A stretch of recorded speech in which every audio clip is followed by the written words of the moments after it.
Сіз қанша жыл геморроймен ауырдыңыз? 20 жылдан артық болды ау деймін.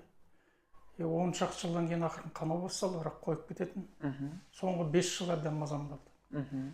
Айына неше рет қанай бастады сол кезде?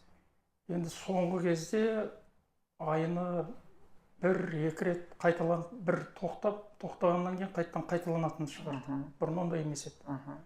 Қанның мөлшері көп болды ма? Үлкен дертке барған кезде соңғы кездері? Көбірек болып кетті деген кезде. Ана отзывтарыңызды бәрін қарап, өзімді келіп таңдадым да, сол операцияға келістім. Жарты сағат 30-35 минуттайдың ішінде операцияңыз бәрі жақсы өтті, түк те сезген жоқ.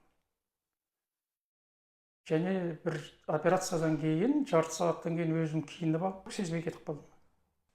Қанау анау-мынауынан кейін болған жоқ. Және күнделікті ауруым жазылып келе жатқаны сезіліп отырды. Операция уақытынан 31 күн өтті, бүгін күнмен санағанда, иә? Қазіргі таңда сізде бәрі өте жақсы. Бәрі жақсы жазылды. Рахмет сізге. Ауырмаңыз.